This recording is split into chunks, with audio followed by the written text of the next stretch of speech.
प्रश्न 9, अभाज्य गुणनखंडन विधि द्वारा निम्नलिखित पूर्णांकों के HCF और LCM ज्ञात करें। प्रश्न 9 का पहला, 6, 72 और 120। 6, 72 और 120, तो इन तीनों का HCF और LCM ज्ञात करना है। तो HCF मतलब हो गया मसा यानी महत्तम, और LCM मतलब हो गया लसा यानी लघुत्तम। तो मसा और लसा निकालना है इन तीनों का अभाज्य गुणनखंडन विधि द्वारा। तो सबसे पहले अभाज्य गुणनखंड कर लेते हैं 6 का। तो 6 देखिए 2 से लग जाएगा, 2 तिया 6। 3 क्या है? अभाज्य संख्या है, तो अब नहीं लगेगा। अब 72 का अभाज्य गुणनखंड करेंगे। अभाज्य गुणनखंड का मतलब हुआ अभाज्य संख्या से भाग देना, तो 2 से लग जाएगा। 36 दूना 72 होता है, 18 दूना 36, 9 दूना 18। अब 9 जो है 2 से नहीं लगेगा, 3 से लगेगा।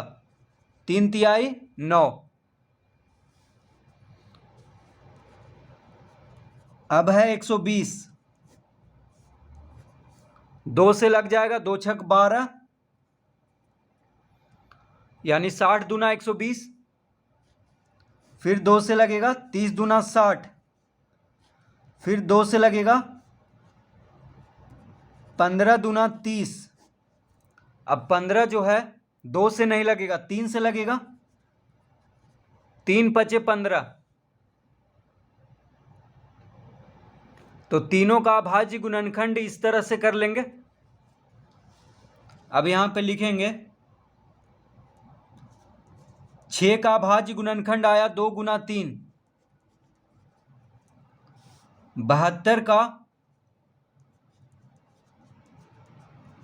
का अभाज्य गुणनखंड आया, देखिए 2 कितना बार आया? 1 2 3, 3 बार 2 आया, यानी 2 का घात 3 लिखेंगे, गुना 3 कितना बार आया है? 3 है 2 बार। देखिए 3 3 2 बार है, तो 3 का घात 2 लिखेंगे। इस तरह से 2 3 बार आया है तो 2 का घात 3, 3 2 बार आया है तो गुना 3 का घात 2, इस तरह से लिख लेंगे। अब 120, तो 120 बराबर हो जाएगा, तो 120 में 2 3 बार आया है, 1 2 3।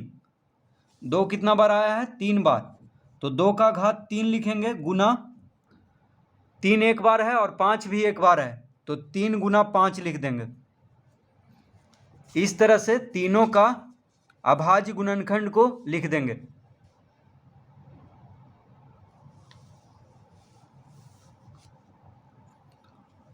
तो मासा बराबर हो जाएगा, मासा यानी महत्तम, तो मासा बराबर,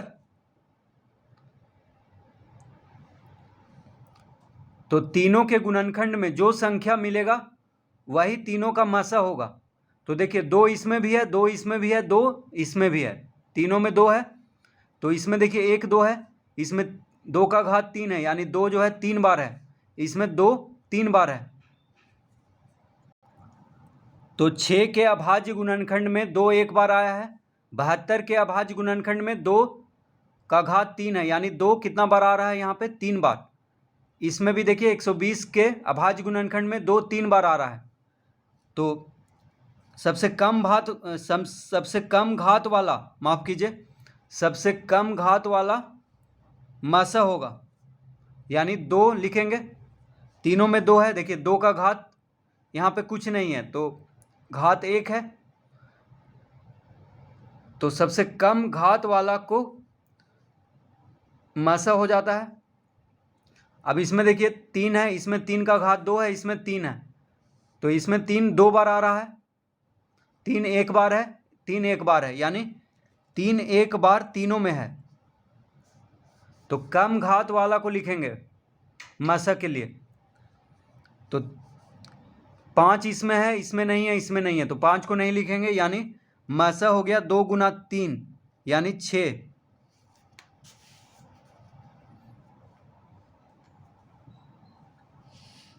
अब लसा यानी लघुत्तम, तो मसा में तीनों में जो मिल रहा था उसका सबसे कम घात वाला लिखे थे, लेकिन लसा में सबसे ज़्यादा घात वाला लिखना है। तो 2 इसमें भी है, 2 इसमें भी है, 2 इसमें भी है। सबसे ज़्यादा घात किस में है? देखिए 2 का घात 3 यहाँ है, 2 का घात 3 इसमें भी है, तो ज़्यादा घात वाला को लिखना है। तो 2 का घात 3 लिख देंगे गुना, तो लघुत्तम के लिए ज़्यादा घात वाला को लिखना है। इसमें 3 है, इसमें 3 का घात 2 है, इसमें 3 है, तो 3 का घात 2 लिखेंगे यहाँ पे। और जो नहीं मिल रहा है तीनों में उस संख्या को भी लिखना है। तो 5 इसमें है लेकिन इसमें नहीं है, इसमें नहीं है, तो यहाँ पे 5 को भी लिखना है। जो नहीं मिल रहा है उसको भी लिखना है, और जो मिल रहा है उसका ज़्यादा घात वाला को लिखना है लघुत्तम के लिए। तो 2 का घात 3 हो गया 8, 3 का वर्ग हो गया 9, यानी 8 गुना 9 गुना 5 आ गया 360। तो तीनों का लघुत्तम हो जाएगा 360।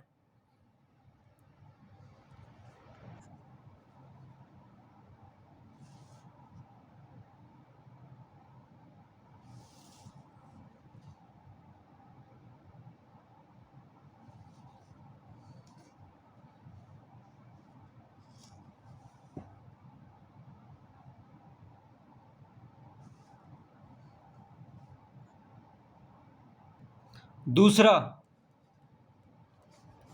8, 9 और 25, तो तीनों का अभाज्य गुणनखंड करेंगे। तो 8 का पहले कर लेते हैं। तो 8 देखिए 2 से लग जाएगा, 2 चौके 8, 2 दूना 4। अब 9 का अभाज्य गुणनखंड करेंगे, 3 तिहाई 9। 25 का अभाज्य गुणनखंड कर लेते हैं, 5 पचे 25 लगेगा। तो तीनों का अभाज्य गुणनखंड हो गया है। तो अब लिखेंगे 8 बराबर 2। देखिए 2 कितना बार आया है? 8 का अभाज्य गुणनखंड में 2 3 बार आया है, 2 2 2, तो 2 का घात 3 लिख लेंगे। 9 का अभाज्य गुणनखंड में 3 2 बार आया है, यानी 3 का घात 2 हो गया।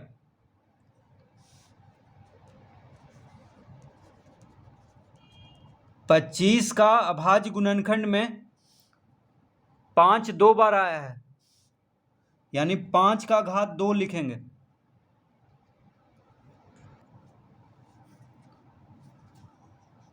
तो तीनों का अभाज्य गुणनखंड इस तरह से लिख दिए हैं।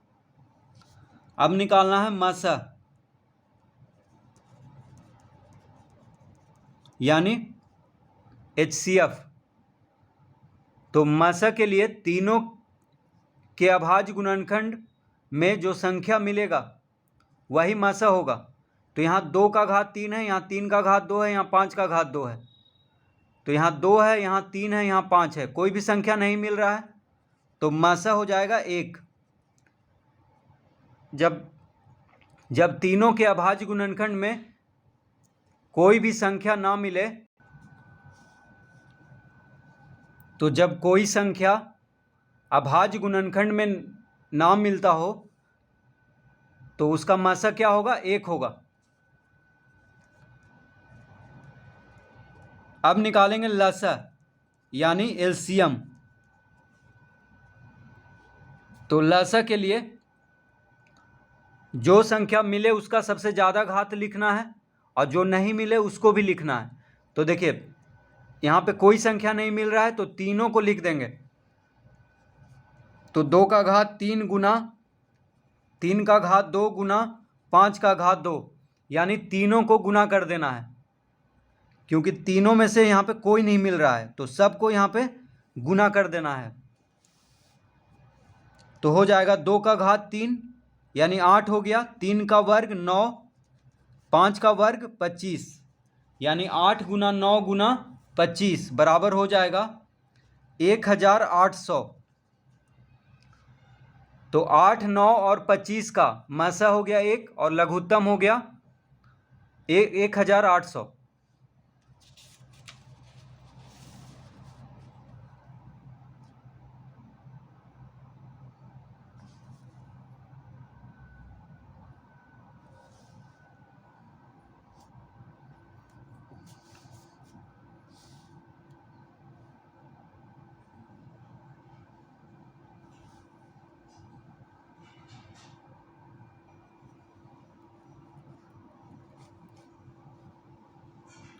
तीसरा प्रश्न, 12,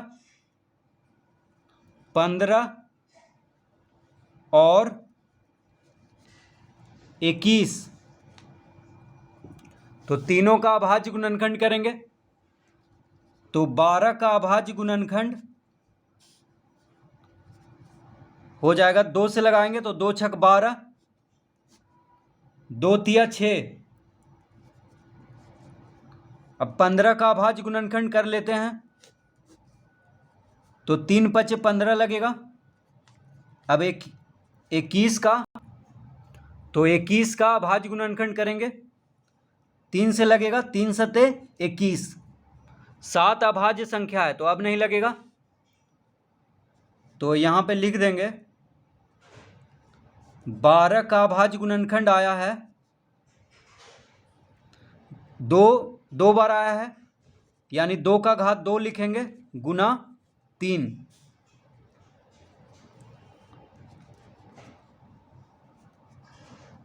15 का अभाज्य गुणनखंड हो जाएगा 3 गुना 5, 21 का अभाज्य गुणनखंड है 3 गुना 7, तो इस तरह लिख लेंगे तीनों का अभाज्य गुणनखंड। अब निकालना है मसा।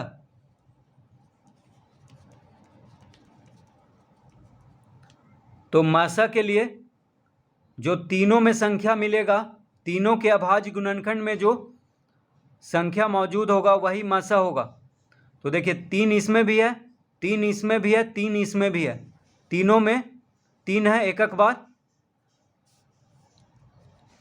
तो 3 हो जाएगा मसा। और कोई संख्या नहीं मिल रहा है, 5 भी नहीं मिल रहा है, ना ही 7 मिल रहा है, ना ही 2 मिल रहा है, तो 3 जो है तीनों में है, एकक बार है, तो 3 क्या हो जाएगा मसा। 12, 15 और 21 का महत्तम हो जाएगा 3। अब निकालना है लसा। तो लसा के लिए जो संख्या मिल रहा है उसको भी लिखेंगे, तो 3 तीनों में है तो 3 लिख दिए। देखिए 3 तीनों में है तो जो मिल रहा है उसको भी लिख लेंगे, और जो नहीं मिल रहा है उसको भी लिखना है। तो 2 का घात 2 और कोई में नहीं है 2, तो 2 का घात 2 लिख लेंगे। 5 भी लिख लेंगे और 7 भी लिख लेंगे, यानी जो मिल रहा है उसको भी लिखना है, जो नहीं मिल रहा है उसको भी लिख देना है।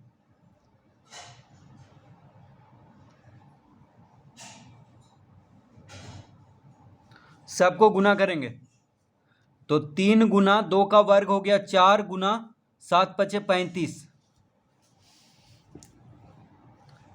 तो 35 और 4 तिया 12, 35 गुना 12 करेंगे तो आ जाएगा 420,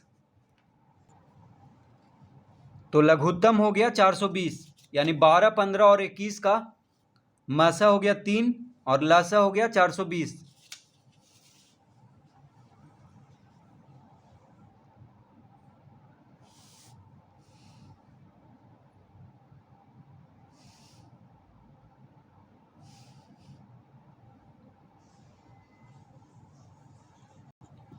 चौथा प्रश्न, 36, 45 और 72, 36, 45 और 72, तो तीनों का अभाज्य गुणनखंड करेंगे। सबसे पहले 36 का कर लेते हैं, तो 2 से लग जाएगा, 18 बार में 18 दूना 36, फिर 2 से 9 दूना 18, 9 2 से नहीं लगेगा, 3 से लगेगा, 3 तिहाई 9। अब 45 का करेंगे अभाज्य गुणनखंड, 3 से लग जाएगा, 15 तिया 45 होता है, फिर 3 से 3 बचे 15। अब 72 का अभाज्य गुणनखंड करेंगे, 2 से लग जाएगा, 36 दूना 72, फिर 2 से लगेगा, 18 दूना 36, फिर 2 से लगाएंगे, 9 दूना 18, 9 जो है 3 से लगेगा, 3 तिहाई 9। तो इस तरह से तीनों का अभाज्य गुणनखंड हो गया है।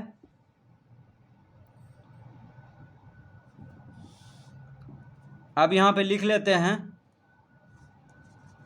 36 बराबर, देखिए 36 के अभाज्य गुणनखंड में 2 कितना बार आया है, 2 बार आया है, तो 2 का घात 2 लिखेंगे, गुना 3 2 बार आया है, तो 3 का घात 2। 45 के अभाज्य गुणनखंड में 3 2 बार आया है, तो 3 का घात 2 गुना 5 1 बार आया है।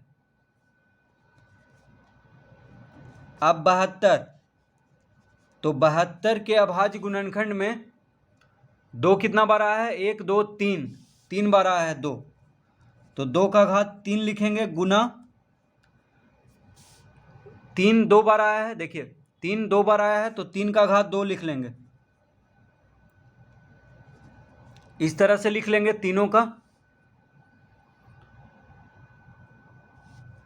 अब निकालेंगे मासा, तो मासा बराबर हो जाएगा, तो जो संख्या तीनों के गुणनखंड में मौजूद है वही क्या होगा, मासा होगा।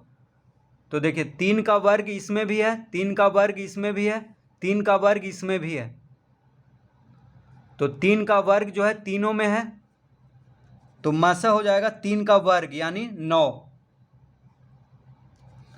और कोई संख्या तीनों में नहीं मिल रहा है, 5 देखिए इसमें है लेकिन इन दोनों में नहीं है, 2 इसमें है लेकिन इसमें नहीं है, तो 3 का वर्ग तीनों में है, यानी 3 का वर्ग हो गया मासा।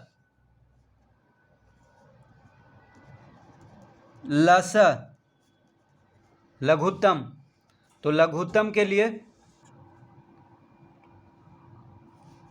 जो मिल रहा है उसको भी लिखेंगे, तो देखिए 3 का वर्ग 3 का वर्ग 3 का वर्ग तीनों में है, तो 3 का वर्ग यहाँ लिख लिए, यानी जो मिल रहा है उसको भी लिखना है, जो नहीं मिल रहा है उसको भी लिखना है लघुत्तम के लिए।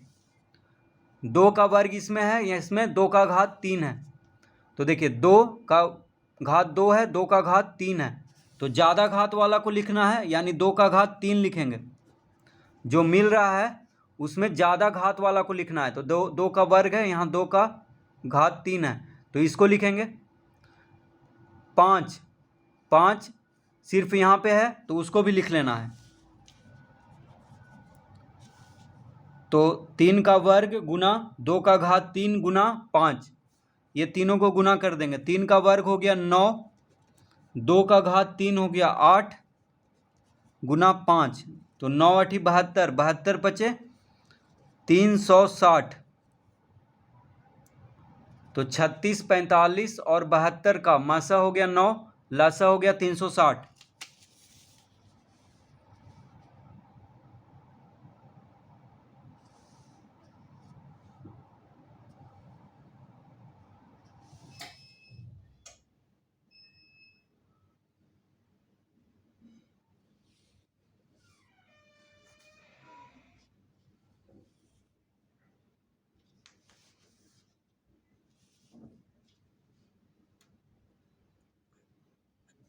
पांचवा प्रश्न, 42 63 और 140 तो इन तीनों का अभाज्य गुणनखंड करेंगे। 42 का कर लेते हैं सबसे पहले। 2 से कट जाएगा, 2 दूना 4, 2 गुना 1 2, यानी 21 दूना 42 होता है। अब 3 से लगेगा, 3 सते 21। अब नहीं लगेगा क्योंकि 7 अभाज्य संख्या है। 63 का अभाज्य गुणनखंड करेंगे। 2 से 63 नहीं कटेगा, 3 से कट जाएगा, 21 तिया 63, फिर 3 से, 3 सते 21। अब 140 का अभाज्य गुणनखंड कर लेते हैं। 2 से लग जाएगा, 70 दूना 140, फिर 2 से लगाएंगे, 35 दूना 70। अब 5 से लगेगा, 5 सते 35। तो इस तरह से अभाज्य गुणनखंड कर लिए। अब यहां पे लिख लेते हैं 42 बराबर 2 गुना 3 गुना 7, 2 गुना 3 गुना 7, 63 बराबर 3। देखिए 63 में 3 2 बार आया है, तो 3 का घात 2 लिखेंगे गुना 7। 140 बराबर हो जाएगा, 140 में देखिए 2 2 बार आया है, तो 2 का घात 2 गुना 5 गुना 7। तीनों का लिख लिए।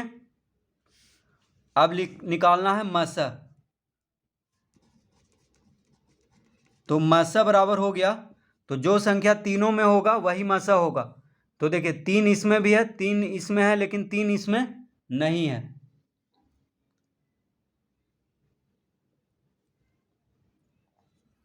ठीक है, 3 इसमें है, 3 इसमें है, लेकिन 3 इसमें नहीं है। 2 इसमें है, 2 इसमें है, लेकिन 2 इसमें नहीं है। 7 देखिए इसमें भी है, इसमें भी है, इसमें भी है, तीनों में 7 है, तो मसा 7 हो जाएगा। जो तीनों में, तीनों के गुणनखंड में जो संख्या होगा वही मसा होगा। तो 7 7 7, तो 7 क्या हो गया, मसा। अब लघुत्तम, तो लघुत्तम के लिए जो मिल रहा है उसको भी लिखना है। तो 7 तो तीनों में है, उसको लिख लिए, और जो नहीं मिल रहा है उसको भी लिखना है। तो देखिए यहाँ 2 है, लेकिन यहाँ पे 2 का घात 2 है, तो ज़्यादा घात वाला को लिखना है लघुत्तम के लिए। देखिए 2 है, यहाँ पे 2 का घात 2 है, तो ज़्यादा घात वाला को लिख लिए, 2 का घात 2 गुना 3 है, 3 का घात 2 है, तो ज़्यादा घात वाला को लिखना है, यानी 3 का घात 2 लिखेंगे। 5 सिर्फ इसमें है, तो उसको भी लिखना है। तो जो मिल रहा है, जो नहीं मिल रहा है, सबको लिखना है यहाँ पे। बस जो मिल रहा है उसमें भी सब ज़्यादा घात वाला को लिखना है, जो नहीं मिल रहा है तीनों में उसमें भी ज़्यादा घात वाला को लिखना है। तो सबको अब गुना कर देंगे। 7 गुना 2 का वर्ग 4, 3 का वर्ग 9 गुना 5, तो 7 चौक 28, और इधर हो गया 9 पचे 45। तो जब गुना करेंगे तो आ जाएगा 1260। तो लसा कितना हो गया, 1260।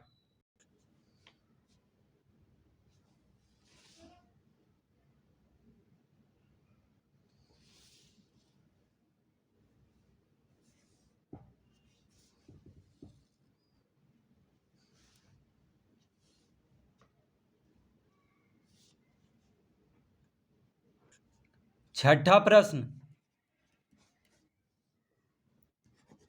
48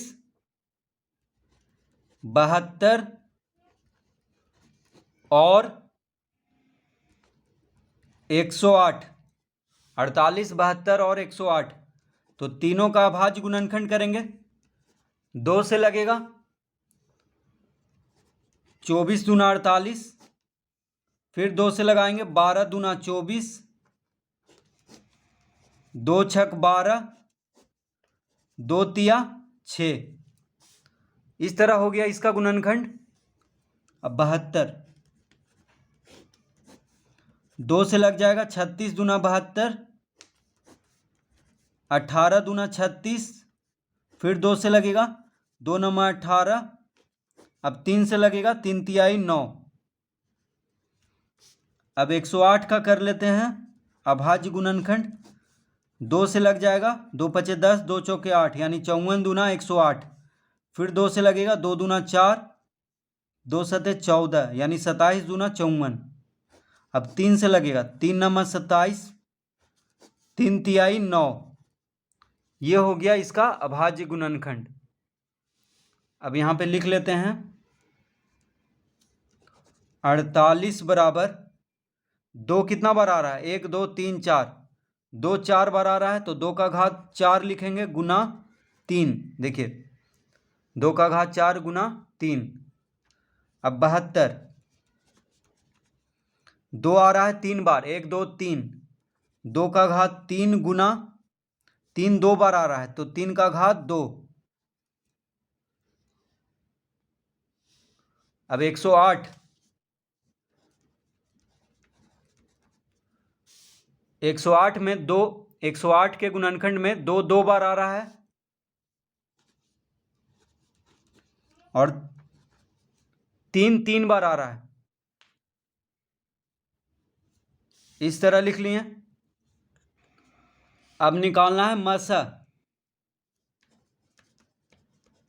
तो मसा बराबर हो जाएगा, तो तीनों के गुणनखंड में जो संख्या मिलेगा वही क्या हो जाएगा, मसा। तो देखिए 3 इसमें भी है, 3 इसमें भी है, 3 इसमें भी है, 2 इसमें भी है, 2 इसमें भी है, 2 इसमें भी है। तो सबसे कम घात वाला को लिखना है, तो 2 इसमें 4 है, 4 2 इसमें आ रहा है, 2 का घात 3 है यानी 2 3 बार आ रहा है, 2 का घात 2 है यानी 2 2 बार आ रहा है। तो कम घात वाला हो गया 2 का घात 2। इसमें 3 एक बार है, 3 का घात 2 यानी 3 2 बार है, इसमें 3 का घात 3 यानी 3 3 बार आ रहा है। तो कम घात वाला 3 है सिर्फ, तो जो कम घात वाला है उसको लिखना है मासक के लिए। तो 2 का वर्ग 4 हो गया, 4 तिया 12 यानी मासा हो गया 12। अब निकालना है लसा, तो लसा के लिए ज्यादा घात वाला को लिखना है, मासा के लिए कम घात वाला को लिखे थे। तो 2 का घात 2, 2 का घात 3, 2 का घात 4 में 2 का घात 4 को लिखना है। यहाँ पे ज्यादा घात वाला को लिखना है लसा के लिए। 3 3 का वर्ग 3 का घात 3, तो ज्यादा घात है 3 का घात 3, तो इसको लिखना है। तो 2 का घात 4 हो गया, 2 दूना 4, 4 दूना 8, 8 दूना 16। 3 का घन यानी 3 तिहाई 9, 9 तिया 27, तो 16 गुना जब 27 करेंगे तो आ जाएगा 432, यानी लघुत्तम हो गया 432।